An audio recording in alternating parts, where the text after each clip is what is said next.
උතුම් වූ ධර්මදේශනය ප්‍රඥා නාලිකාව තුළින් විකාශය කිරීමට ප්‍රචාරය කිරීමට ධර්ම දානය සිදු කිරීම සඳහා නන්දා පලිහේන මහත්මිය විසින් මෙම උතුම් වූ ධර්මදේශනය සඳහා සැදැහැති දායකත්වය දරා තිබෙනවා. උතුම් වූ ධර්ම දානයන්ගෙන් ජනිත වන්නා වූ මහා පුණ්‍ය ශක්තියින්ගෙන් සැප්තැම්බර් මාස 23 වන දිනට 49 වන ජන්මදිනයේ යෙදෙන අශාන්ති ගමගේ දියණියටත් සැප්තැම්බර් මාස 30 වන දිනට 74 වන ජන්මදිනයේ යෙදෙන සෝමලතා පලිහේන සොහොයුරියටත් සැප්තැම්බර් මාස 16 වන දින 71 වන ජන්මදිනයේ යෙදුණු විජිතා අලුගොල්ල සොහොයුරියක් වැනි මිතුරියටත් නිදුක් නිරෝගී සුවපත් භාවය ලැබේවා. ජීවත් වන හැම මොහොතක්ම සිතන යහපත් පැතුම් ඉටු වේවා යන ප්‍රාර්ථනය පෙරදැරිව උපන්දින තිලිනයක් ලෙස මෙම උතුම් ධර්ම දානමය පුණ්‍ය කර්මය සිදු කර තිබෙනවා. හසරංගි වනිගරත්න දියණියටත් සජිත් ජයසිංහ බෑණනුවන්ටත් ජයිත් ගමගේ මුණුබුරාටත් සෙසන්දි ජයසිංහ මිනිබිරියටත් නිදුක් නිරෝගී සුවපත් භාවය සහ දීර්ඝායුෂ ලැබේවා. රැකී රක්ෂා කටයුතු ඉගෙනීම් කටයුතු ਸਰව ප්‍රකාරයෙන්ම සාර්ථක කර ගැනීමට ධෛර්යය ලැබේවා. නිවැරදි සද්ධර්මය දේශනා කරනු ලබන ගෞරවනීය දේශකයාණන් වහන්සේ වන අතිපූජ්‍ය මීමුරේ ධම්මවංශ ස්වාමින් වහන්සේට නිදුක් නිරෝගී සුවපත් භාවය ලැබේවා. එමෙන්ම නිවැරදි ධර්ම මාර්ගයේ ගමන් කරන්නා වූ උන්වහන්සේට එහි ඵලය ඉක්මනින්ම ලැබ මෙම භවයම අවසන් භවයම වේවායි ආශිර්වාද කරනවා. මුළු ලෝකයක්ම වසාගෙන සිටින කොරෝනා වසංගතය ඉක්මනින්ම මුළුමනින්ම තුරන් වේවා. ලක්වාසී ලෝකවාසී සියලු දෙනා නිදුක් නිරෝගී සුවපත් භාවයට පත් වේවා. ධර්මයේ හැසිරෙන්නා ධර්මය විසින්ම ආරක්ෂා කරයි යන වැකියේ නිවැරදි අර්ථය සියලු දෙනාටම අවබෝධ වේවා කියා බලාපොරොත්තු වෙනවා. එසේම වේවා කියා ආශිර්වාද කරනවා. නමෝ තස්ස භගවතෝ අරහතෝ සම්මා සම්බුද්දස්ස. නමෝ තස්ස භගවතෝ අරහතෝ සම්මා සම්බුද්දස්ස. නමෝ තස්ස භගවතෝ අරහතෝ සම්මා සම්බුද්දස්ස. පංචමාන භික්ඛවේ විමුක්තායතනානි යත වික්ඛනෝ අපමත්තස්ස අතාපිනෝ පහිතත්තස්ස විහෙරතෝ අවිමුත්තං වා චිත්තං විමුච්ඡති අපරික්ඛණං වා ආසවා පරික්ඛයං ගච්ඡanti අනුප්පන්නං වා අනුත්තරං යෝගක්ඛේමං අනුපාපුනන්ති තී. ධර්මදේශනාවෙහි අනුග්‍රහ දායකත්වයේ ධර්මින් ධර්මදේශනා නරඹනු ලබන්නා වූ සදහවර පින්නතුනි, ස්වාමින් වහන්සේ කැමති පරිදි ගැඹුරු දේශනාවක් ඒ ඔබ අපට ලබා දී තිබෙන්නා වූ නිදහස් මාතෘකාව, නමුත් ගැඹුරු දේශනාවක්. ධර්මදේශනා වැඩි වශයෙන් කරන්න සිදුවෙන බව දන්නා නිසා කියවන පොත්පත් සකස් කරගන්නා පේලි අර කිකිලියකුගේ කුස තුළ ඩිම්බ මෝරන්නාසේ පෙළට තියෙනවා බලාපොරොත්තු. කුඩා කුඩා ලොකු ලොකු ඉස්සරහට එනවා. මාතෘකාවක් දුන්නොත් මාතෘකාව ඔස්සේ නිදහසෙත් කරන්න පුළුවන් ස්වයංක්‍රීයව ඒ මොහොතේමත්, නැත්තම් අදාළ මාතෘකා පෙළේ තිබුණොත් එහෙම කරන්නත් පුළුවනි. නැත්තම් අපි යන පාරේ යන්නත් පුළුවනි. ඒ අනුව පසුගිය මාසයක් පමණ කාලය තුළ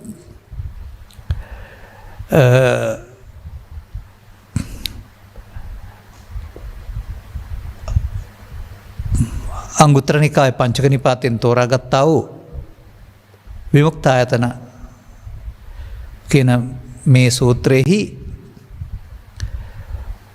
එක් එක් පුද්ගලයා ඉන්න තැන්නනෝ යමින් නිවන් මගට ප්‍රවිෂ්ඨ වෙන්න පුළුවන් මාර්ග 4ක් දේශනා කළා. අද අපි කියමු විමුක්තායතන 5 කියලා. පහ අවසන්නෙන් පස්සේ සූත්‍ර දේශනාව අවසන්. තවත් අවශ්‍ය නම් හැම එකක්ම ඔස්සේ තව කරුණු පැහැදිලි කිරීමක් ඕන නම් කරන්නත් පුළුවනි. මිනිත්තු කිහිපයකින් අපි මුල මතක් කරගනිමු. කොහොමද මේ පාඩේ තිබුණේ?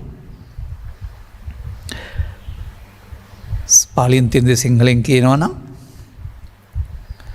තථාගතයන් වහන්සේ හෝ සුදුසුකම් ලද්දෙක් ධර්ම දේශනා කරාම ධර්ම දේශනාව අසා ඒ ඔස්සේ සිත මෙහෙවා තේරුම් ගැනීමෙන් අදාළ තැනට ප්‍රවිෂ්ඨ වෙන්න ලැබෙන එක අත්පටි සංවේදී ධම්මපටි සංවේදී කියලා පළවෙනි කොටසෙන් ධර්මදේශනාවක් ගැඹුරට දකින්න හැටි. දෙවෙනි කාරණාවදී පැහැදිලි කළා බුදුන්ගෙන් භික්ෂූන්ගෙන් ධර්මයන් අසන්න නැහැ අහන්න ලැබෙන්නේ නැති වුණාට ඇසූ බණක් කියන්න ගිහින් ඒ ඔස්සේ ගැඹුරට දකින්න හැටි. ඔය අනිච්චවත සංඛාරා උපාදාය ධම්මිනෝ ගාථාව ආමගුල ඔස්සේ කියා ඉන්න එක මිනිස්සු කිය අහනවට බය එක කොතරම් සුන්දර නිවන් මඟක් හෙළි කරන ගාථාවක්ද කියලා ඔය චින්තනය ඔස්සේ ගිහින් අපි මේ වෙන විට එලි කරලා තිබෙනවා. අනේ ඒකයි ඒ පෙන්වන්නේ. දෙවෙනි කාරණය බුදුන්ගෙන් අසන්නෙත් හෝ සූත්‍ර දේශනාවකිනුත් නෙවෙයි බණ කියන්න ගිහිනුත් නෙවෙයි එනම් සජ්ජායනා කරන්න ගිහින් ඔය වර්තමානයේ භික්ෂු සමාජය තුළ පිරිත් කියනවා කියන වචනෙන් කියන්නේ ඔහි ගැඹුර ඔය සද්දෙට අද වර්තමානයේ කියන එක නෙවෙයි කෙනෙක් රාත්‍රියට මේක සජ්ජායනා කරන්න ගියොත් ඒ සජ්ජායනාව තුළ එහාට ගැඹුරට පේන්න ගන්නවා. දිට්ඨිංච අනුපගම්ම සීලවා දස්සනේන සම්පන්නෝ කාමේසු විරියගේ දන් නයි ජාතු ගබ්බසේ යම්පොන් රේතිති. ඉතින් බුද්ධ වචනයක් ඇත්ත වෙන්න ඕනනේ. එනම් මිත්‍යා දෘෂ්ටියට නොපැවෙන සිල්වත් වෙන්නේ කොහොමද? දර්ශනයෙන් නැත්තම් සෝවාන් වෙන්නේ කොහොමද? අනතුරු කාම ගිජු බව අතහරින්නේ කොහොමද? අනාගාමී බවට පත් වෙලා මව කුසල නොපෙන්නේ කොහොමද කියලා පෙළපෙන්න ඕන. වචන කීවට වෙන්නේ නැහැ. සජ්ජායනය. අනතුරු ඒ බඳු කාරණයක් දේශනා කරපු දෙයක්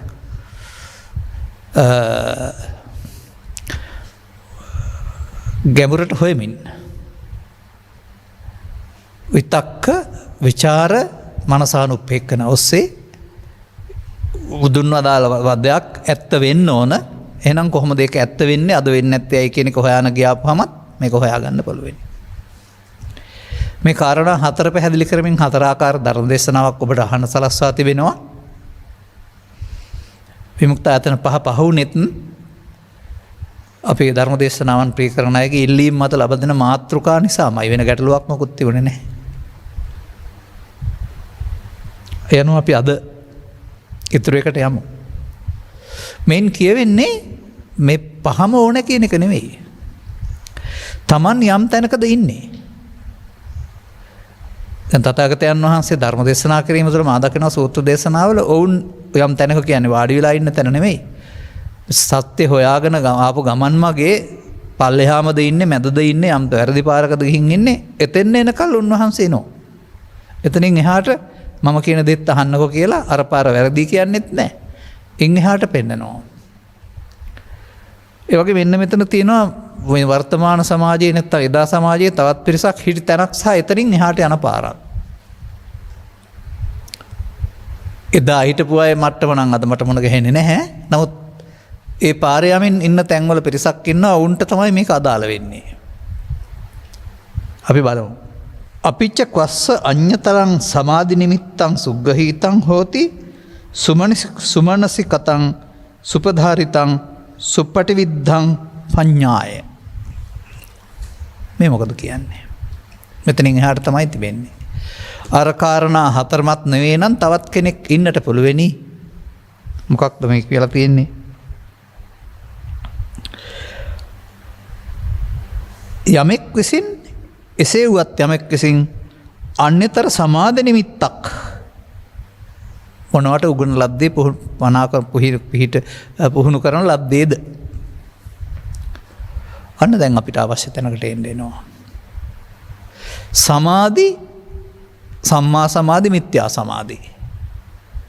ආර්ය මාර්ගය යන අයට ලැබෙනා වූ අනන්තරික සමාධිය තමයි බුදු සමය සම්මා සමාධිය කියන්නේ. නමුත් ඒ සම්මා සමාධියදී වික්ලේශී බව කෙලෙස් විනාශ වීමෙන් ලැබෙනා වූ නොපිරිහෙන සමාධියක්. අත්කලමතාන යෝගීන්ගේ මාර්ගයේදී සමාධිය ආයතනයක් කෙලෙස් නැසිලා නැහැ කෙලෙස් යටපත් වෙලා. අනරාකාසානංචායතනේ විඥානංචායතනේ එහෙම නැත්නම් රූපාචර රූපාචර ධානය ලබා මෙහි හිටියානම් මෙතනින් චුත වෙලා ගියා නම් බුදුන්ගෙන් වැඩක් ගන්න බෑ. අන්න ඒ අයට මේ තොරතුරු මට හමු වෙලා තිබෙනවා රූපාවචර ධානලාභියා අනිත් දුක්ඛ අනාත්ම වශයෙන් බලන්න ඕන තමන්ගේ ධානය. අපට අනිත් දුක්ඛ අනාත්ම වශයෙන් බලන්න ඕනේ පුණ්‍යාභි අපුණ්‍යාභි අනිත්‍යාභි සංකාරය අපි ගන්න එක ඔහුට ඒක තමයි මම වෙලා තිබෙන්නේ. ධානයේ මම වෙලා. එහෙනම් ඒ තිලකුණට නගලා තමයි ඔහු දුක් කෙලවර කරගන්න ඕන. දැන් වර්තමානයේට ඒ මට්ටම ඕන නැහැ. ඒ මට්ටමේ සුදුස්සන් අපට මොන ගහිලා නැහැ. නමුත් ධර්මයේ තේරුම් ගැනීමකින් තොරව භාවනාව යන කටයුත්තේ යෙදුනේ අද යෙනේ වසර 50ක් 60ක් තිස්සේ මේ සමාජයේ. ඒ භාවනා කියලා උන් කල්පනා කරන්නේ ඉඳගෙන ඉන්න එක නැත්නම් මොකක් හරි ඉරියව්වක්. නමුත් භාවනා පදේ පාලියෙන් සිංහලට පරිවර්තනයේදී වඩනවා කියන එක කියන්නේ. භාවනා කරනවා කියලා එකක් ඒකේ නෑ එතකොට. ඒ වචනේත් වැරදි බලපුවාම. ආනාපාන සතිය භාවනා වඩනවා. එතකොට ඇතුල් වීමට පිටවීමට සිහිය වැඩෙනවා. සක්මනට ඉරියව් පතනේ සිහිය වැඩෙනවා. එහෙම නැත්නම් ආලෝක කසිනේ හරි පඨවි කසිනේ හරි මෛත්‍රී නිමිත්ත හරි භාවිතා කරනවා. භාවිතා කරනකොට ඒකට එකඟ බව වැඩෙනවා. අන්න එහෙම මේ සමාජයේ අපටත් එහෙම අය මොන අනන්ත කතා කරනවා සහ මොන ගහනවා ඇහිලා ඉඳලා තිබෙනවා. බණ අහන්න ඕන නෑ. භාවනා කරාම ඇති කියලා ඒගොල්ලෝ අර භාවනා කරාම කියන එකෙන් පෙන්වන්නේ වෙනම දවසක් වෙන් කරගෙන ගිහින් පඨවි හරි ආපෝ හරි කසින හරි නීල හරි පීත හරි එහෙම නැත්නම් බුදු ගුණයක් හරි තම මොකක් හරි අරමුණක් අරගෙන ඒ අරමුණේ වැඩි වෙලා ඉන්න උත්සාහ කරන එක තමයි වඩනවා කියන එකේ තේරුම.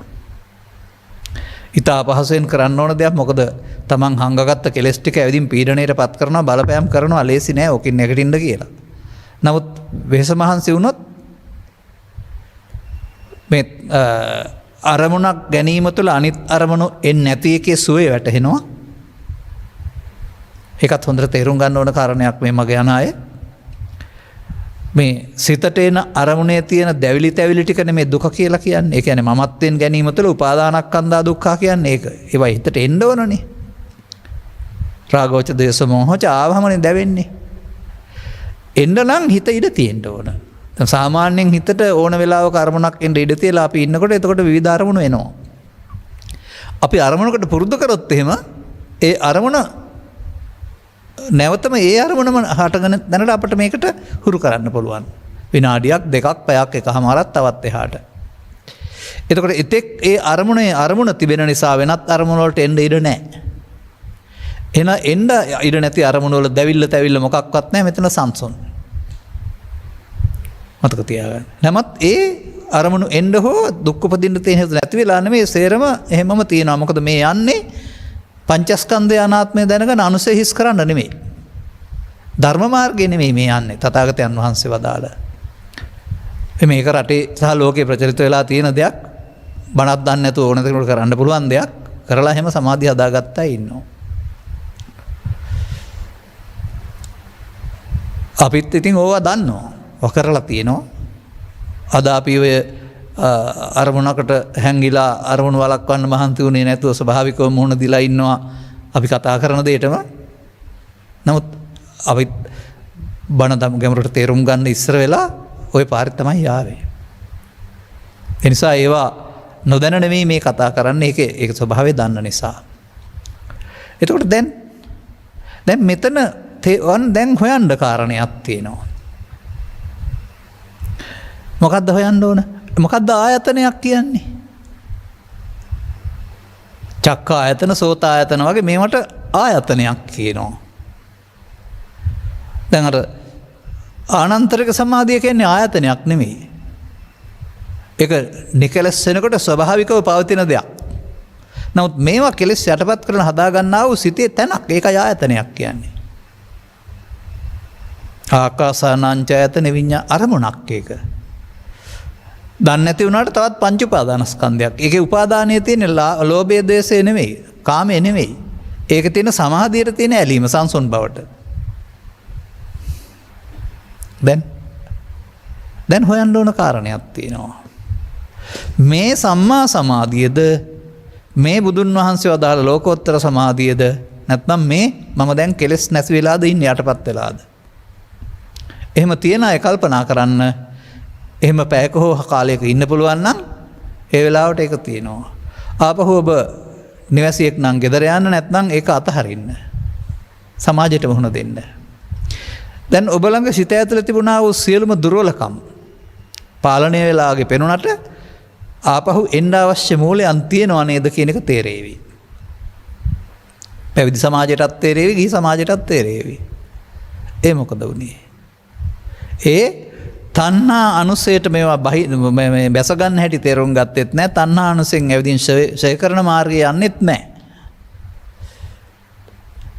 වෙනත් බුදුන් වහන්සේ වදාළ ක්‍රමකින් තොරව සිතහුරු කරලා හදාගත්ත සංසුන් සමාධිකලා ඉන්නවා. මේක සතිපතා හෝ දිනපතා හෝ නැවත හුරු කරනවා නම් මේක ඉන්න පුළුවන් කාල සීමාව වැඩි වෙනවා. නමුත් මේක භාවිතා නොකළොත් මේ කාල සීමාව අඩු වෙලා ගිහින් නැතුවම යනවා. මේ රටේ ඉන්න එහෙම කරන්න ගිහින් උපදවාගත්ත එක තියන අය සහ නැති අය ඒක තේරුම් ගන්න අපි මේ කියන දේ.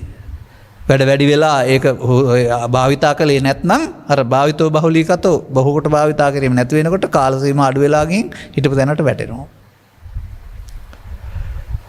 දැන් මේ මොකද්ද? මේක තමයි දැන් මේ පැහැදිලි කරන්න ඕන කාරණාව. මෙතන තියෙනවනේ ලස්සන වචන ටිකක්.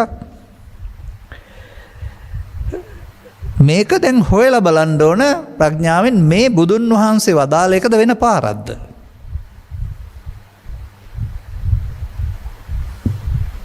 මම ඔබට හොයන හැටි කියලා දෙන්නම්.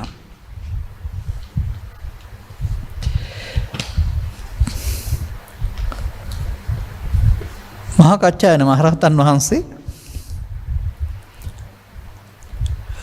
මේ පිළිබඳව අර්ථ කතාවක් ලියමින් නෙත්තිපකරණය කියලා නෙත්තිපිටකයටම අයිති ග්‍රන්ථයක් වශයෙන් අපි අතර භාවිතා වෙනවා. මෙන්න මෙහි සඳහන් කරනවා මේ මාර්ග දෙකේ තියෙන වෙනස. ඒක අපි කීප වතාවක් කියලා තියෙනවා විවිධ මාධ්‍යවල. නමුත් ඒ මග යන්නෝ පවා ඒක තේරුම් අරන් නැති නිසා ඒක අපි මම හිතන්නේ 2013 14 ඉඳලා තමයි මම ඕක කියන්නේ මේක මේ එකපාරක් නෙවෙයි දෙකක් කියලා.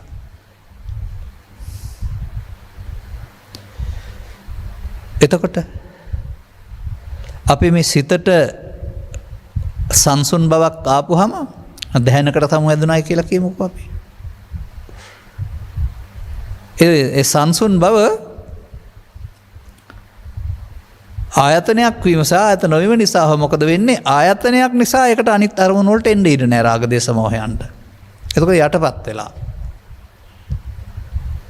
නමුත් එන්න හේතු අඩුවෙන් සංසුන් වීම තුළ නැති නිසා.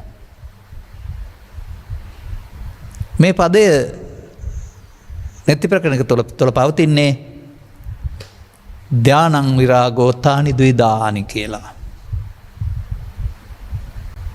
මේ ධාන කෝකත් විරාගිකයි. විරාගික කොහොම නිසාද? කෙලස් නැසී ඇති බැවින් සහ කෙලස් යටපත් වී ඇති. මේක දෙකක්. එතකොට තානි ඒවා දෙකක්.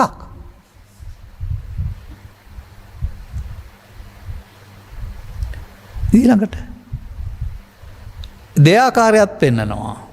අන ධර්ම මාර්ගයේ ගියොත් මේක වැඩෙන්නේ කාමයන් විනාශ වෙනකොට වැඩෙන සති ධම්මවිචේ බොජ්ජංග සහිතව. ඒකෙන් පෙන්නන්නේ කාමාංග විනය වෙනසී වැඩෙන්නා වූ සංසුන් සමාධිය බොජ්ජංග සම්පයුක්තානි. සති ධම්මවිචයක් නැහැ කෙලස් බලෙන් යටපත් කිරීම තුළ වැඩෙන එක බොජ්ජංග විප්පයුක්තානිච. බොජ්ජංග වැඩිලා නැහැ ඒකේ. තමන්ගේ දුර්වලකම් ටික ඒවා ඔක්කොම හංගලා තියලා තියෙන්නේ. අතෑරපුවම එනවා. බොජ්ජංග විප්පයුක්තානිච. බොජ්ජංග විප්පයුක්තානි බාහිරකානි. එදානම් අත්තකල මතාන යෝගීන් ගාව කියන්න පුළුවන් බාහිරකානි කියලා. අද භික්ෂු භික්ෂුණී උපාසෝපකාසා වේසයෙන් හිටියට මේක නම් සමාධිය කියලා හිතන්නේ ඒකත් ඔබ සතරින් බාහිර එකක ඉන්නේ.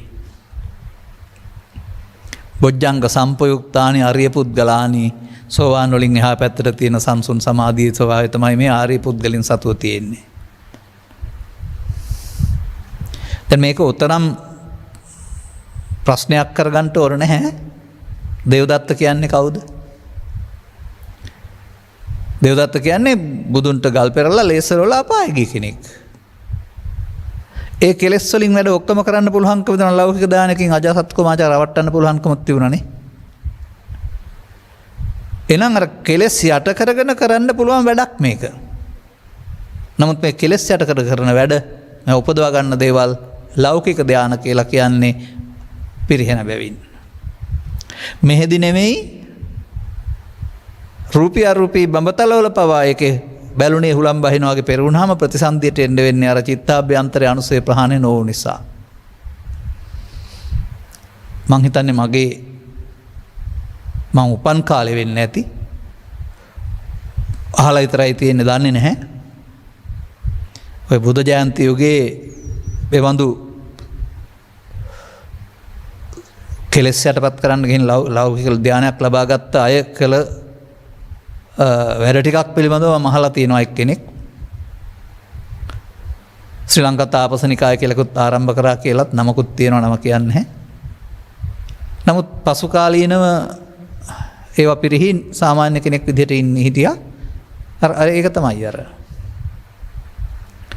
එනිසා මේ තථාගතයන් වහන්සේ වදාළ මේ මාර්ගස්ත වෙන්නට උන්වහන්සේ හෙළි කළ ධර්ම න්‍යායක් භාවිතා කරන්න ඕනේ. එහෙම නැතුව ගියාපම යන්නේ අපි සසනට පිටින්. ඔතන නෙමෙයි තව එහාට ගියත් ආපහු පස්ස බිම් නැන ගන්න වෙනවා. මොකද ඒකට තමයි කියන්නේ අත්කලමතාන යෝගය කියලා අපි කිව්වේ නැති වුණාට තමන් ඉන්නේ එකේ. අන්න දැන් තේරුම් ගන්න ඕනේ. මේ වගේ නිමිත්තක් වඩන තියෙනකොට ඒ නිමිත්තේ අවංකව බලන්න වෙනවා. එතන ඉන්නකොට හොඳයි.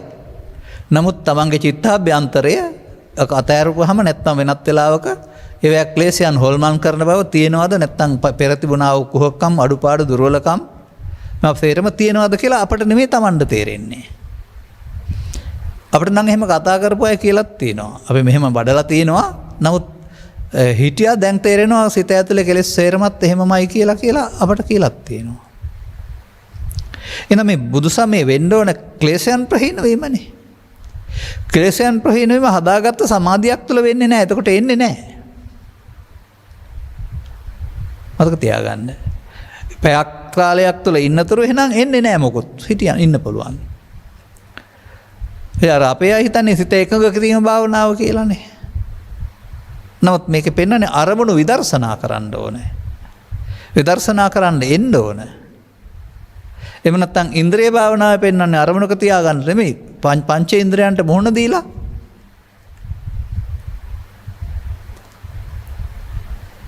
එනදී පෙර අහු වුණා නම් දැන් අහු නොවි ඉන්න.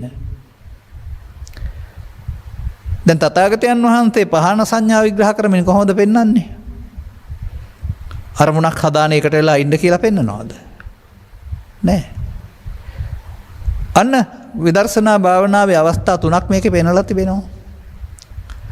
ඔබ බුදුබණ තේරුම් ගන්න පෙර පුද්ගලයෙක් වශයෙන් කටයුතු කරලා බාහිර පංචද්වාරයෙන් ලෝකෙට අරමුණු අරගෙන ඉවත් එක්කලා ඇලිලා ගැටිලා චිත්තාභ්‍යන්තර ගත කරගත්තා වූ ලෝභ දේශ මොහ මූල සහිත කෙනෙක්.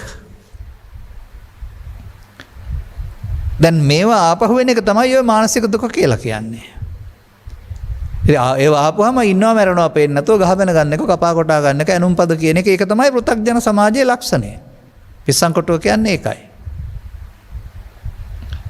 නමුත් තථාගතයන් වහන්සේ වදාහරනවා පහන සංඥාවලදී uppannam කාම විතක්කං, uppannam ව්‍යාපාද විතක්කං, uppannam විහිංසා විතක්කං. uppannam කියන්නේ හට ගන්න ඕනනේ. හටගත් එකේ කරන්න තියෙන භාවනාවක් කරු එන්නොදී තියෙන භාවනාවක් එකේ තියනවද එතකොට? හටගත් එක පාලනය කරගන්න දන්නේ නැතුව සිහි නැති පෘථග්ජන පුද්ගලයා අවුලක් හදා ගන්නවා තවදුරටත්. නන්න මෙතෙන්ට සිහිය ගේන්න පුළුවන් පුද්ගලයා ධර්මයේ තේරුම් ගත්ත පුද්ගලයා ඒක වෙන පාරක ගෙනියනවා. වැඩෙන පාර වෙනුවට සංසිඳෙන පාරක. අන්න අර සමාධි නිමිත්ත හදන් ඉන්න පුද්ගලයාට එහෙමනම් තේරෙන්න ඕන. ඔහුට පංචස්කන්ධය පිළිබඳ අවබෝධයක් ලබා ගන්න හම් වෙලා නැහැ. ඔහු ඉස්කෝලේ ගිහින් දන්න පංචස්කන්ධයයි ත්‍රිලක්ෂණයයි වචන විතරයි දන්නවා ඇත්තේ. එතකොට මේ අර මහා කච්චායන මහරහතන් වහන්සේ ඉදිරිපත් කළ ධ්‍යාන වර්ග දෙක පිළිබඳව අවබෝධයක් නැහැ. ලෞකික කියන්නේ අර රූප වේදනා සංඥා සංකාර පහට අයිති එකක් තමයි රූපාවචර ධානය කියන්නේ පංච උපාදානස්කන්ධයක්. ලෝභය දේශේ උපාදානස්කන්ධයට ආවා වගේ ලෞකික ධානයේ ලෝක ධානයේ අරමුණට ඇවිදින් පංච උපාදානස්කන්ධයක් හැදිලා ලෞකික. ලෝකෝත්තර කියන්නේ පංච උපාදානස්කන්ධයක් නෙවෙයිනේ. ඒකෙ මිදුන එකක්. ඒක ආනන්තරික සමාධිය සමාධිමානන්තරික අඤ්ඤමාහු එම සමාධිය හා සමාන සමාධියක් ලෝකෙ කොහෙවත් නැහැ. ඒක බුදුරජාණන් වහන්සේ විතරක් හම්බ වෙනවා කියලා උන්වහන්සේ මට මේක අයිති උඹලට අයිති නෑ කියලා. ඒක මායයට නම් අයිති නෑ කියලා උන්වහන්සේ වදාළා. හොයාන යන ඕන කෙනෙකුට උන්වහන්සේ ඒ තැන දෙන්න කැමතියි. මෙන්න මේ විදිහට මේ තමන් ලබාගෙන ඉන්නවා නම් යම් දෙයක් එහෙම සංසු විනාඩියක් වෙන්න පුළුවන් දෙකක් වෙන්න පුළුවන් පැයක් වෙන්න පුළුවන් තව ඕකේ තව එහාට තියෙනවා. සංසුන් සමාධියටපත් වෙලා ඇස් යොමු කරලා යම් පැත්තට යොමු කරලා බලන දේවල් අතීතයට බලන දේවල් අනාගතයට බලන දේවල් දෙවියන් සමග කතා කරන දේවල් සම්බුදු සාසනය අනාගතය ගැන බලන දේවල් වගේ අරමුණු කරපු පැති ඔස්සේ සමන්ගේ හිතට එන දේවල් දකින අය ඉන්න පුළුවන්. ඒ හිතට එන දේවල් සමහරට මනෝවිකාර වෙන්නත් පුළුවන් සමහරට අනාවැකි ඇත්ත වෙන්නත් පුළුවන්. මොකද අපි එහෙම දන්නවා එබඳු දෙයක් තිබුණ අය ඔය සමහර අය නම් බොරුවට හඳුන් කුරු ටිකක් ගහලා මතුරුලා අරවා මේව කරලා අනාවැකි කියන්න ගන්නවා. මට මේ පිළිබඳ එලි කරපු කෙනා කිව්වා ඔය මොකක්වත් ඔය මිනිස්සුන්ට පේන්න ඒව කරන්නේ නිකම්ම බිමලා ගත්තාම හිතට එනවා කියන්න පුළුවන් කියලා. ඒ කියලා සමාජයේ පුදුම කලා සහ ගෞරව නාමයක් පවා දිනාගත්තා. හැබැයි අද පස්ස බිම ඇල්ල මොකුත් නැහැ. තව කෙනෙක් මට මුණ ගැහෙනවා මේ වගේ පැත්තක ගිය. වෙදකම කරනවා. බුලත් අත අරන් ගියාම බුලත් අත ගෑරලා ඕකේ කොහේ හරි අද තියෙන කොලයක් තමයි හොයාගන්නේ. ඒක දිහා බලාගත්තාම එයාට තියෙන ලොඩ කියන්න පුළුවන්. බුලත් කොලේ තියෙනවා වගේ හරියට. එහෙම නැත්නම් වෙදකමට අවශ්‍ය බෙහෙත් ගැන කල්පනා කරනවා පොඩි තට්ටුවක් දානවා නාලලට. ඊට පස්සේ කියවෙන බෙහෙත්. මේ සිත සංසුන්වහම වෙන පැත්තට හැරුණාම මේ වගේ දේවල් කරන්න පුළුවන්. නමුත් ඔය වර්තමානයේත් එහෙම අනාවැකි කියන සාස්ත්‍ර කියන ඉන්න පුළුවන්. නමුත් ඒ වෙන පැත්තකට හැරුණා දැන්. ටික කාලෙකින් දේවදත්තට වෙන වැඩිම වෙනවා. පිරිහෙනවා. ඊට පස්සේ බොරු කී කිය අයින් වෙනවා වරුණාම ඒකත් නැහැ මේකත් නැහැ. ඒ නිසා ඔය වගේ පැතිවලට යන්න නෙමෙයි බුදුරජාණන් වහන්සේ මේක පැහැදිලි කරලා තිබෙන්නේ. කෙලස් නසන්න. වර්තමාන මොහොත සසරට අහු වෙන අවස්ථාව වෙනුවට සසරෙන් මිදෙන අවස්ථාවක් බවට පත් කරගන්න. වර්තමානයේ ඔබට උපදින ස්කන්ධ පංචකය ඇස නිසා කන නිසා නාසය නිසා දිව නිසා සිත නිසා විය හැකි. කෝකෙන් හෝ එකක් විය හැකි. හුඟක් උපදින්නේ නැහැනේ. ඒ ස්කන්ධ පංචකයට එන දේ සම්බන්ධයෙන් තමයි අපි ඒක කාම විතර්කයක් නම් ව්‍යාපාද විතර්කයක් නම් විහිංසාව විතර්කයක් නම් අදාළ අපේ දැනුම නැත්තම් දැක්ම ක්‍රියාත්මක කරන්න ඕන. එහෙම නැතුව ස්කන්ධ ඕන තරම් හටගනීවි. ඒවා කිසිම දැවිල්ලක් නැතුව නැති වෙලා යාවි. ඒවා හදන්න දෙයක් නැහැ. එහෙනම් මෙතන පෙන්වන්නේ මෙන්න මේ වගේ අර ධර්මයේ තේරුම් ගැනීමකින් තොරව මොනයම් හෝ උපක්‍රමකින් තනියනොත් ඔක කරපු අය ඉන්න පුළුවන්. සාමාන්‍යයෙන් ශ්‍රද්ධාවෙන් භක්තියෙන් යුක්තව හැන්දෑවට දිනපතා වන්දනා කරන්න ගියොත් එහෙම ඒ වන්දනා කිරීම සහ පෙරිත් කීම එක දිගට ක්‍රියා කිරීම තුළ ඒ කෙරෙහි යොමු වීම තුළින් පැයක් හෝ පැය භාගයක් අවසන් වුණාන් පස්සේ ඒ හා සමාන කාලයක් ඔහුට සංසුන්ව හිටිය හැකියි. හරි සන්තෝෂයක්. දැන් මම මෙතන තවත් කතාවක් කියනවා. ඔය අපට නිහඬව ඉන්නකොට දැනෙන දෙයක් තියෙනවා මේ කීන් කියන සද්දයක් කනේ. විනාඩියක් දෙකක් තිබිලා නැති වෙලා යනවා. බාහිර සද්දයක් නෙවෙයි. බාහිර කිසිම සද්දයක් නැහැ. නමුත් අපේ සිතේ ඒක ඇති වෙන කනේ. එතකොට ඒක සිතුවිල්ලක් නේද? අපට ඇහුණා වගේ වුණාට. මේක තේරුම් ගන්න පුළුවන් එක හරි දියුණුවක් වෙනවා. මොකද හීනෙන් පේන්නෙත් සිතුවිලි පහළ වෙන එක, කල්පනාවෙන් සිතුවිලි පහළ වෙන එක, දවල්ට මේ වස්තු පේනවා කියන එකේ තේරුම අපට අදාළ සිතුවිල්ල පහළ වෙන එක, ලෝකෙත් එක්කලා සම්බන්ධතාව පවත්වන්නේ මේ සිතට පහළ වෙන සිතුවිල්ලකින් කියන එක තේරෙනවා නම් ලොකු දියුණුවක්. මට කතාව කියපු එක්කෙනා කියන්නේ මෙහෙමයි. බොහොම ශ්‍රද්ධාවෙන් භක්තියෙන් වන්දනා කරන්නේ. වන්දනා කරලා සිත සංසුන් වුණාම අර මට ඇහෙන කීම් සද්ද වගේ තමයි. ඒ කාලේ මට තේරුණේ නෑ ඒක. අද මම ඒක දන්නවා. ඇහෙනවා. කවියක් ඇහෙනවා හිත ඇතුලෙන්. මහගහ මහගහ මහගහ ගාවා බෝගහ බෝගහ බෝගහ ගාවා. අර බුදුන් වහන්සේ බුදු වෙච්ච හැටි පිළිබඳව කවියක් ඇහෙනවා මෙයාට. අපට ඇහෙන්නේ නෑ.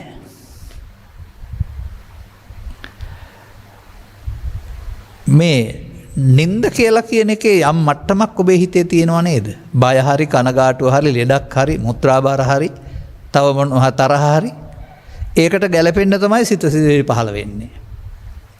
ඒ වගේ සිත සංසුන් වුණාම සංසුන් සිතට ගැලපෙන සිතුවිලි තමයි පහළ වෙන්නේ. සමහර අයට ලස්සන මාලිගා පේනවා. ඒ බලන්න. එතකොට මේවා අපේ රූප ශබ්ද ගන්ධ රස ලෝකයේ අරමුණු නොවන නිසා ඊට වඩා සුන්දර නිසා මේක දිහා බලන් හිටපුවාම බලන් ඉන්න මේක බලවත් වෙනවා.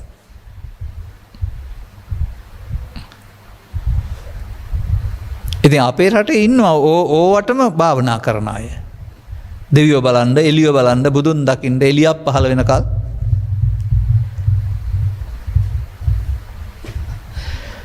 මට කියන්න තියෙන්නේ අර මගේ කනේ ඇහෙන කීන් ගන්න සද්දේ වගේ බාහිර ලෝකෙ එළියක් නෙවෙයි ඔය. සිතුවිල්ල එළියක් බවට පත් වෙලා පේන මුලා වැරුණාම ඊට එහාට ලැබුම් මොනම අධිගමයක්වත් නැහැ. ඒ පැත්තේ ගියායයි මේක තේරුම් ගන්න ඕන. මේ පැහැදිලි කිරීම වටින්නේ මේ පැත්තේ අයටයි. නමුත් මේ ත්‍රිපිටකය තුල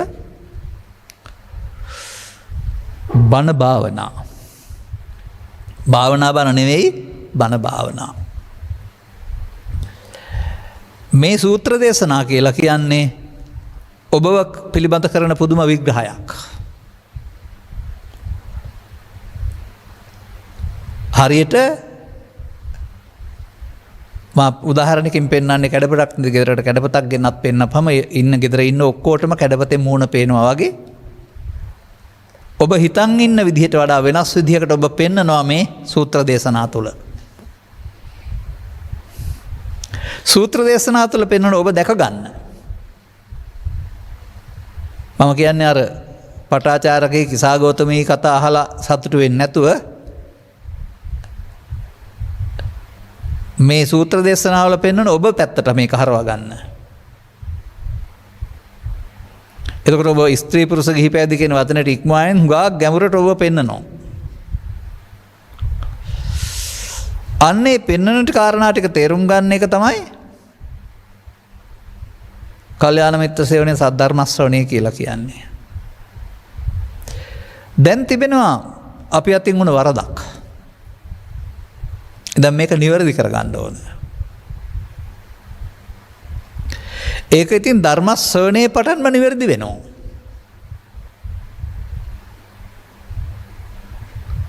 ඒකේ එහෙම නිවැරදින ක්‍රමෝපායන් කීපයක් තිබෙනවා. අපි තවත් දවසක පිළිබඳ අවධානය යොමු කරමු.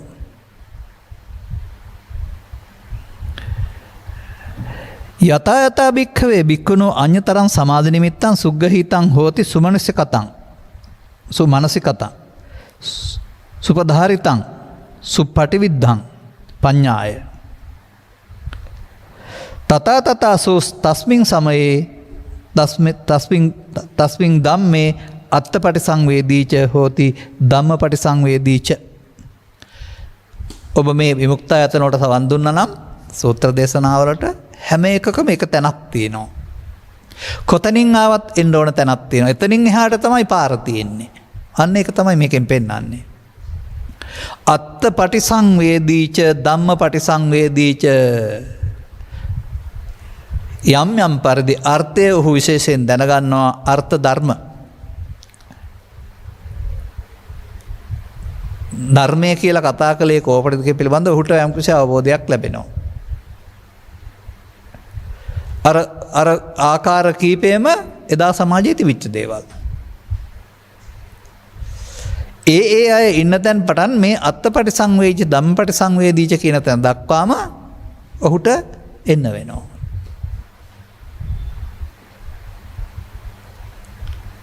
එහෙම නැත්නම් නිවන් අවබෝධ කරගන්න තියෙන ක්‍රම 6ක් කියලා 6ම පාවිච්චි කරන්නේ ඒ සමහර අය.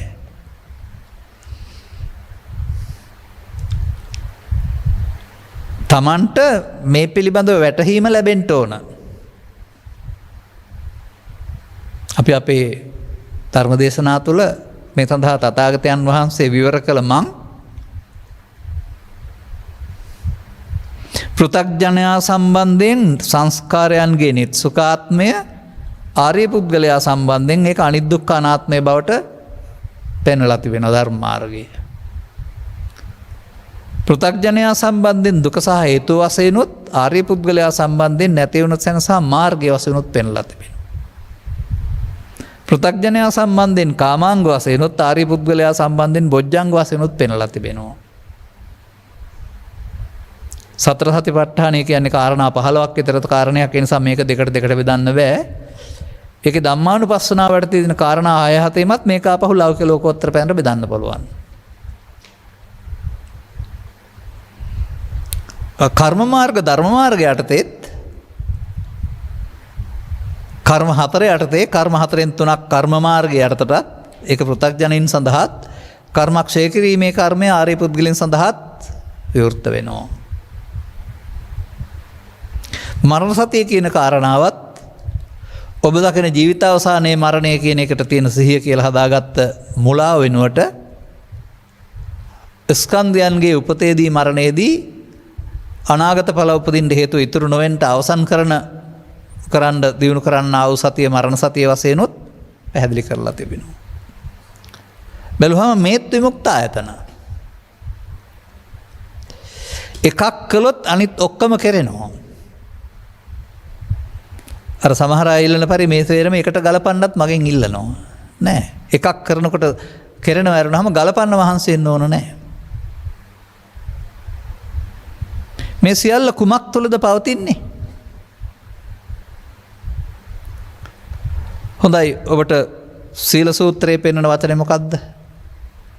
ඉමේ පංච උපාදානස්කන්ධේ නිච්චතෝ සුඛතෝ අත්තතෝ අනිච්ච දුක්ඛතෝ අනාත්තතෝ. පංච උපාදානස්කන්ධේ තියෙනවා නේද ඒකේ? චතුස්සත්යෙන් බලන්න පංච උපාදානස්කන්ධා දුක්ඛ. පංච උපාදානස්කන්ධය තුල නේද? කර්ම සිද්ධ වෙන්නේ මොනවා තුළද? පංච උපාදානස්කන්ධය තුල. අන්න ඒ විදිහට මේක හැම එකක්ම පංච උපාදානස්කන්ධය තුල. පංච උපාදානස්කන්ධය තුල තේරුම් නොගැනීමෙන් ප්‍රමාද විහාරීව සතරට අහු වෙනවා. තථාගතයන් වහන්සේ උපාදානින් මිදීම වලකට ධර්ම න්‍යායක්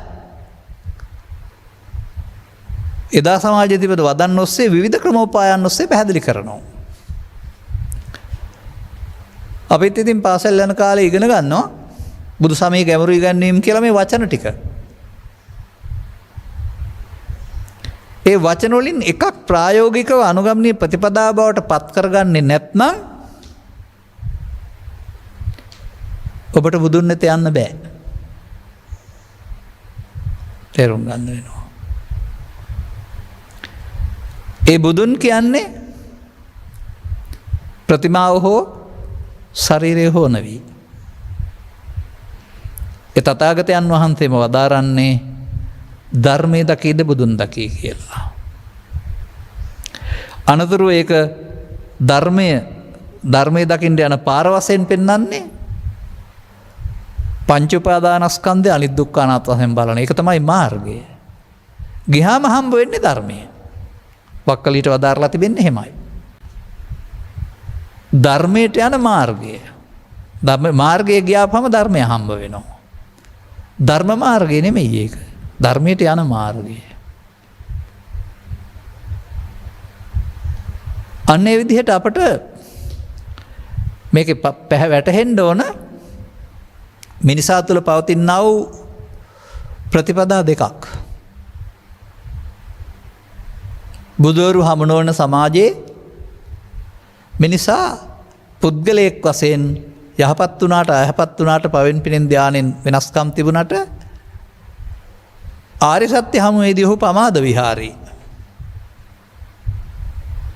ඒ නිසා තමයි ඔහුට පව් කළත් මැරෙන්න සිද්ධ වෙන්නේ, පින් කළත් මැරෙන්න සිද්ධ වෙන්නේ, ධාන වැඩුවත් මැරෙන්න සිද්ධ වෙන්නේ. පමාදෝ මච්චනෝ පදං. මායාවට යන මරණයට යන පාර.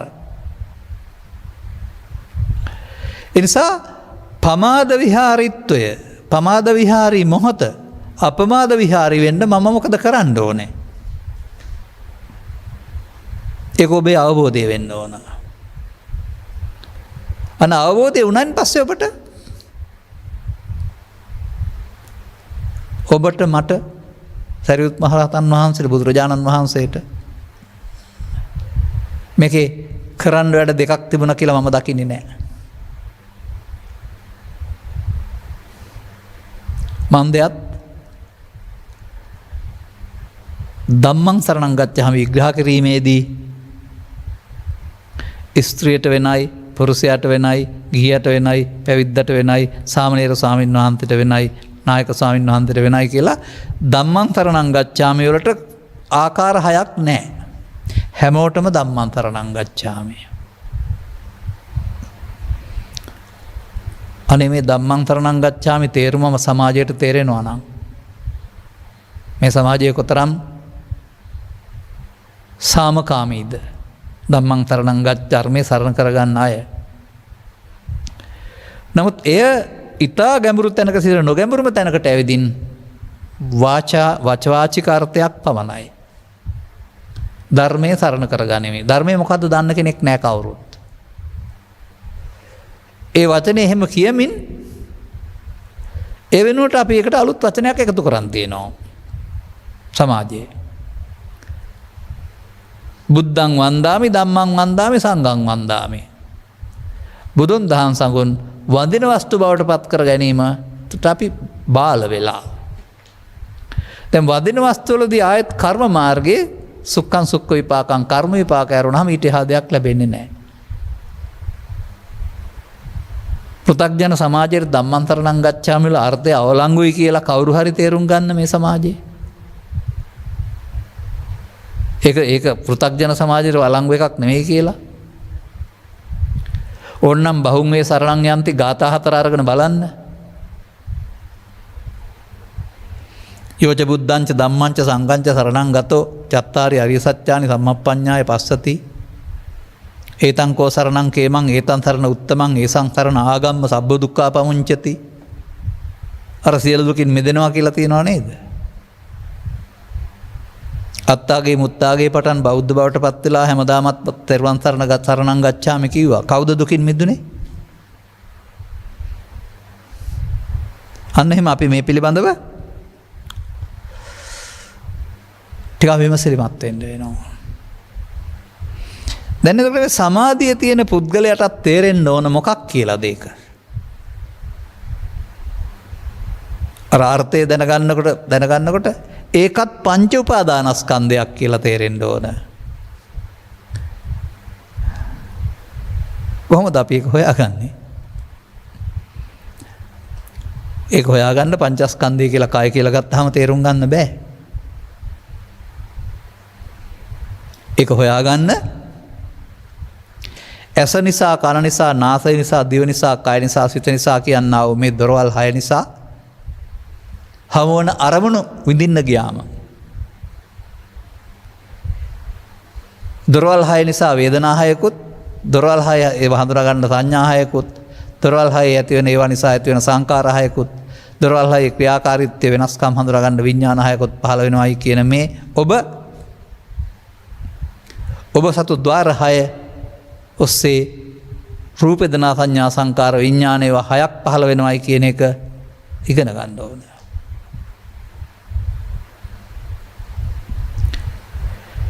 එතකොට ඉතින් කාමය කියන්නේ රූප ශබ්ද ගන්ධ රස ස්පර්ශ ඒවා අරමුණට අරගෙන අරමුණ තලු මරණ එකට.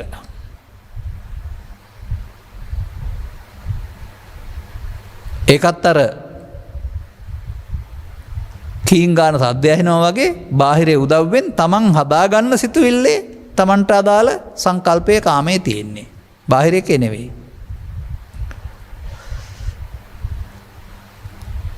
අන්න ඒ වගේ සිතක් පුරුදු කරන් පසුව බාහිර ඒවල් එන්න නැති වෙන්න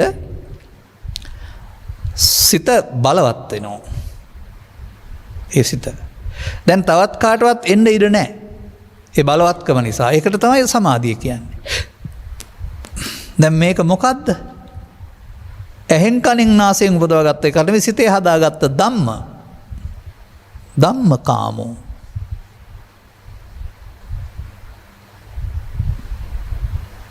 මේක ධම්මාරම්මණයක්.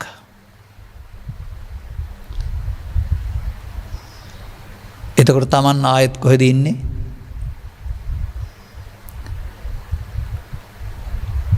මම නැමති ආයතනයක. මම නැමති ආයතනයේ දියුණුව ඔබ දැකලා තියෙන්නේ කොහොමද? මෙහෙමයි මා පෙන්නන්නේ. ලෝකයාට බුදුන් වහන්සේ පහළ තේරුම් කර දෙන්නේ නැති තාක්කල් මේ ලෝකේ ජීවත් වෙන්න ස්කන්ධ පංචකයක් හට ගන්නවායි කියන එක තේරෙන්නේ නැහැ. මේ ස්කන්ධ පංචකය උන් නැඹුරු කරනු ලබනවා සිතින් කයෙන් වචනෙන් පාපයට. දැන් පාපේ ඇලුනහම පාපයයි මම බවට පත් වෙන්නේ.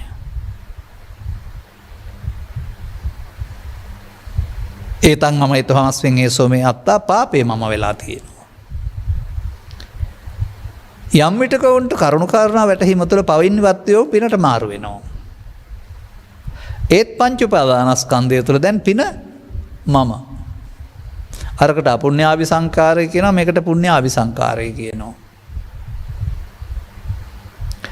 මේවා තේරුම් ගත්තේ නැතුව තව එහාට දියුණු කළොත් එහෙම පංචකාමයන් වෙනුවට සිත ඇතුළ තුළ හදන්න පුළුවන් යම් දෙයක්. ලෝකෙන් මග ඇරලා ඉන්න. තදංග සහ විස්කම්බනය වශයෙන් හදන්න පුළුවෙනි. වර්තමාන සමාජයේ ඉන්න අයට තියෙන තදංග වශයෙන් යටපත් වෙලා එයින් කාලක්‍රියා කළොත් තමයි අර කලක් තිස්සේ තවත් තැනකට යන්නේ නැති දුකකුත් නැති විස්කම්බන මට්ටමක් තියෙන්නේ. ඒ නිසා ධර්මයක් නැතුව ගියාම තදංග විස්කම්බන තියෙන්නේ. දැන් පව මම වෙන එක අතහැරුණා පින මම වුණා. ඒ කියන්නේ අල්ලා ගැනීමෙන් මම හැදෙන්නේ. දැන් සමාධිය මම. මඤ්ඤමානෝකෝ බික්ඛු බද්දෝ මාරස්ස පවටත් හරි පිනටත් හරි ධානයටත් හරි. එහෙනම් අන්න තමන් හදාගෙන ඉන්න තැන හදාගත් ආයතනයක් බව. ඒක භාවිතා නොකළොත් එන්නෙන් අඩුවෙන බව. මීට වඩා හපම්කම් කළ දේවදත්ත වැනි අයටත් පස්ස බිම යනුණු බව. මේකට අපි ගිහින් තිබෙන්නේ බොජ්ජංග මාර්ගයේ නොවන බව. මේක ලෞකික බව. තථාගතයන් වහන්සේ උන්වහන්සේට ආපු ඉස්සරහට ආපු අයට පැහැදිලි කරලා දෙනවා. අපි එහෙම අය ඉන්නවා නම් තේරුම් ගන්න කියලා පැහැදිලි කරනවා. එහෙනම් ඊට පස්සේ අරමුණු නැතෝ ඉන්න නෙමෙයි උත්සාහ කරන්න ඕන.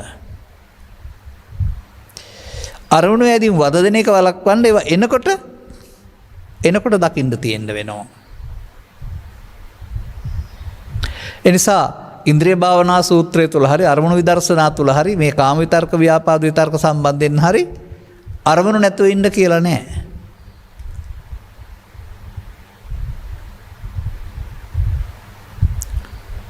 ස්වාභාවිකවම කෙනෙකුට ළමා කාලේ ඉඳලා පුරුදු වෙලා තිබෙන්නේම අරමුණක් එක්කලා ඉන්න.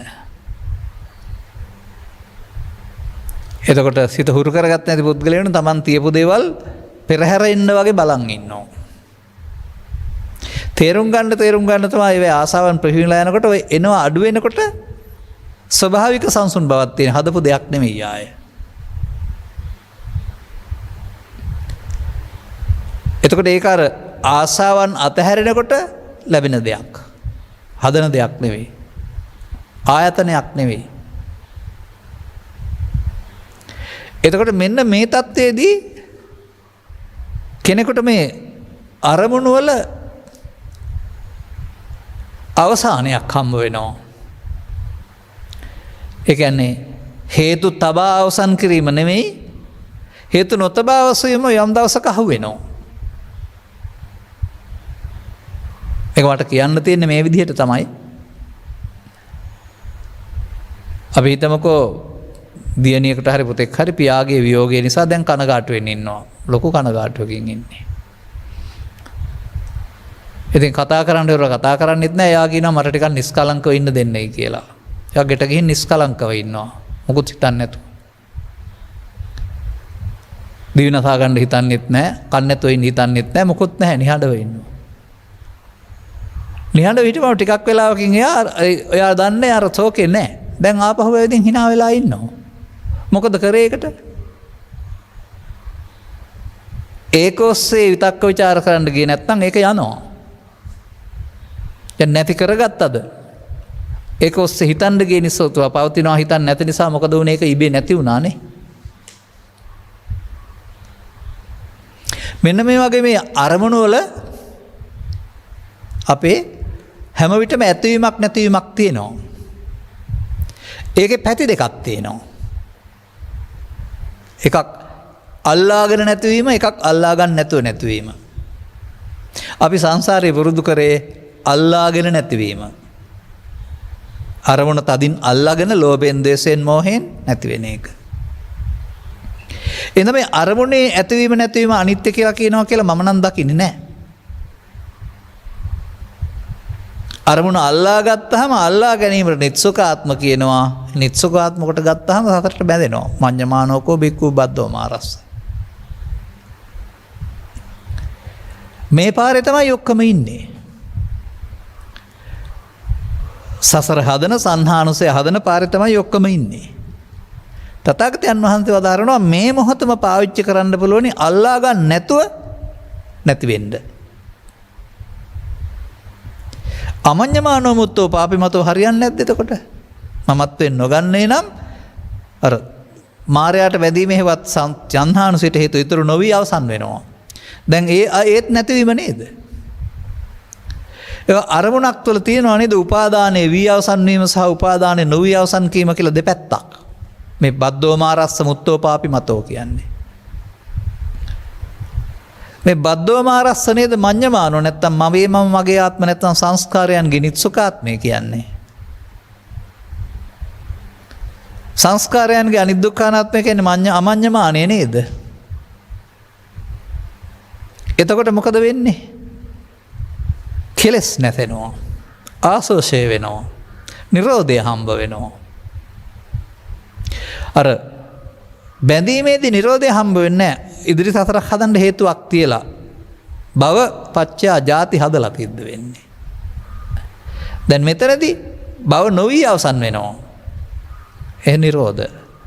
ඒ මාර්ගය තප්පරයක්වත් ගත වෙන්නේ නැහැ. මාර්ගය නිරෝධ වුණා නම් එතන ඵලය ඇති. අන්නේ රහස තේරුණ පුද්ගලයා ඊට පස්සේ ඒ ඵලය හැමදාම සදාකාලික කරගන්නට මේ මාර්ගය ගන්නවා. සෝවාන්සිර රහත් දක්වාම කාමරාග ව්‍යාපාද තුනී කිරීම විනාශ කිරීම ඔස්සේ මාර්ගය ගන්නවා. දැන් අරමුණ එන්නේ නැතුව ඉන්නවද? එන අරමුණු uppannam කාමිතක්කං, uppannam ව්‍යාපාදිතක්කං, uppannam විහිංසාවිතක්කං මේ තුනනේ මේ බාධා කරන්නේ. අර මාර දුවරුත් දෙනා වගේ. පෙරපුරුදු පාරේ යන්නේ නැතුව පෙරපුරුදු පාදට කියන්නේ අදිවාසේති නප්පජහති නවිනෝදේති නබ්‍යන්ති කරොත්තේ නානභාවං ගමේති. ඕක තමයි ඔක්කොම කරමින් ඉන්නේ. විදර්ශනාවට පාත්‍ර වෙනකොට නාදිවාසේති පජහත විනෝදේති බ්‍යන්ති කරෝති යන භාවං ගමේති යලිත් හට ගන්න නැති විදිහට අවසන් කරනවා හවත් අනිත්‍ය දකින්න. දැන් මේ ප්‍රහාණ සංඥා ප්‍රහාණය වෙන්නේ මේ පාරේ කියලා මමද වදාරලා තිබෙන්නේ. අන්න ඔබ ගන්න ඕන පාර. අර හදාගත්ත ලෞකික සමාධිය තුලත් එහෙනම් එතනින් එහාට පාරක් නැහැ කියලා තේරුම් ගත්තාම සද්ධර්මයේ වැටෙන්න වෙනවා. අර්ථය මේ අරමුණක් තුල අවශේෂ සහ නිර්වශේෂ නිරෝධය දෙකක් පෘථග්ජන සමාජයේ සහ අනිත් අය අතර සිදු වෙනවායි කියලා තේරුම් ගන්න වෙනවා.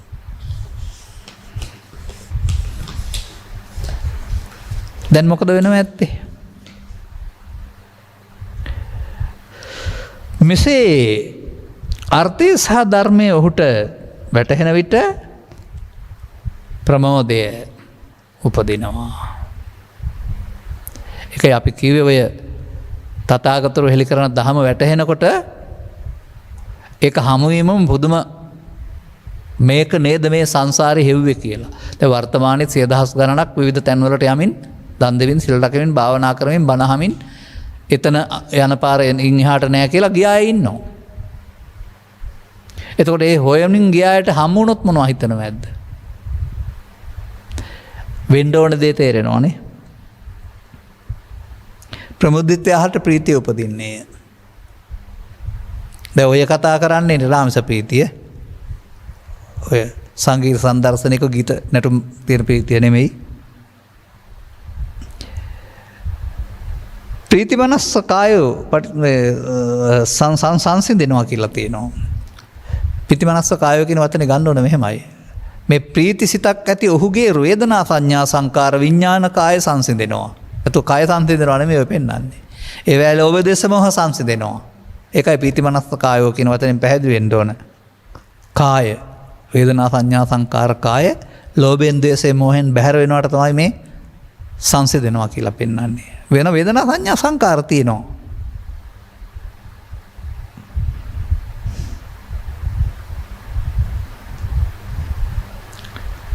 සංසුන් කාය ඇත්තේ සුව විඳින්නේ. සංසුන් කාය කියන්නේ කාය සංසුන් නෙමේ. වේදනා සංඥා සංකාර කාය උපාදානයෙන් තොර වෙනකොට සංසුන්.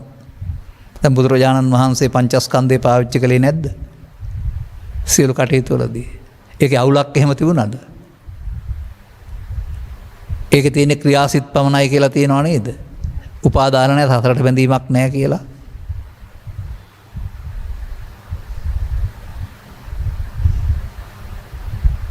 සුව ඇතෙහුගේ සිත සමාහිත වෙයි. අන්න සමාහිත කියන්නේ අරමුණට එකඟ කිරීමක් නෙමෙයි. දිත්තයක් නැහැ. සංසුන් බවක්ම පමණයි. මෙතෙන්න වෙලා ඉඳගෙන ලෝකෙට මුහුණ දෙන්න පුළුවන්. එතකොට ලෝකෙ තියෙන කාරණාත් එක්කලා කටයුතු කරන්න කිසි බාධාවක් නැහැ. ඒවත් එක්කලා චිත්තාභ්‍යන්තරයෙන් එන්නා වූ ඇලීමක් ගැටීමක් නිගමනයක් නැහැ.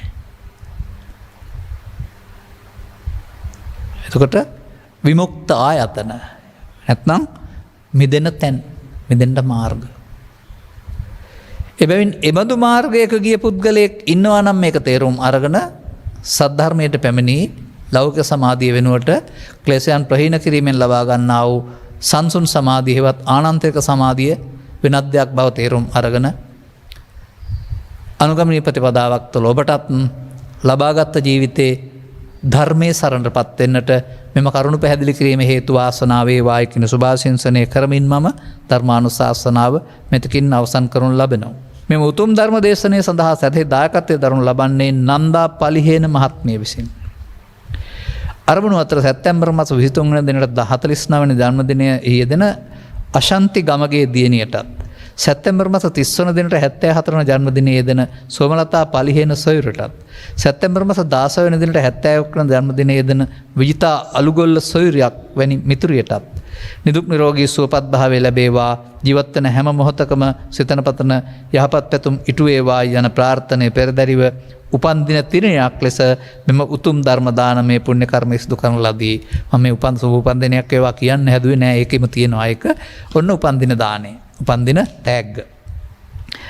හසරංගි වනිකරත්න දියණියටත් සජිත් ජයසිංහ බෑණනුවන්ටත් ජයිත් ගමගේ මොනුබුරාටත් සෙසඳි ජයසිංහ මෙනිවිරියටත් නිදුක් නිරෝගී සුවපත් භාවයේ සමග දීර්ඝායුෂ ලැබේවා. රැකී ආරක්ෂා කටයුතු ඉගෙනීමේ කටයුතු ਸਰව ප්‍රකාරයෙන්ම සාර්ථක කර ගැනීමට ධෛර්යය ලැබේවා. නිවැරදි සද්ධර්මයේ දේශනා කරනු ලබන ගෞරවනීය දේශකයන් වහන්සේටත් නිදුක් නිරෝගී සුවපත් භාවය ලැබේවා. එමෙන්ම නිවැරදි ධර්ම මාර්ගයේ ගමන් කරන්නා වහන්සේගේ සිට එහි ඵල ඉක්මනින් ලබා මෙම භවයේදීම අවසන් භවම වේවායි ප්‍රාර්ථනා කරමු. මුළු ලෝකයක්ම වසාගෙන සිටිනා වූ කොරෝනා වසංගතයේ ඉක්මනින් මුළුමනින් තුරන් වේවා. ලක්වාසී ලෝකවාසී සියලු දෙනා නිදුක් නිරෝගී සුවපත් භාවයට පත් වේවා. ධර්මයේ හැසිරෙන්නා ධර්මයෙන් සින් ආරක්ෂා යන වැකී නිවැරදි අර්ථය සියලු දෙනාටම අවබෝධ වේවා. මුලිදායකත්වය දරා ධර්ම දේශනා කරවාගෙන ධර්ම ශ්‍රවණයෙන් ඔබ පැතුූ පරිදි උපන්දින සමරණයට සුබ උපන්දිනයක් සමග නිදුක් නිරෝගී සුවපත් භාවය ලැබේවා. අනිකුත් හැම දිනාගේ යහපත් අනාගත බලාපොරොත්තු සපර වේවා. අනුග්‍රහක බෞතුන් වශයෙන් කටයුතු කළ ඔබටත් දහම් මැස පාදා ගැනීම තුළ නිවන සැනසෙන මං පෙත් වේවායි අපද ප්‍රාර්ථනා කරනවා. සබ්බීතියෝ වජ්ජන්තෝ සබ්බ රෝගෝ විනස්සතු මාතේ බවත් අන්තරායෝ සුඛී දීඝායුකෝ භව හැම දිනාටම තෙරුවන් සරණයි. මෝහක්ඛයෝ නිබ්බානං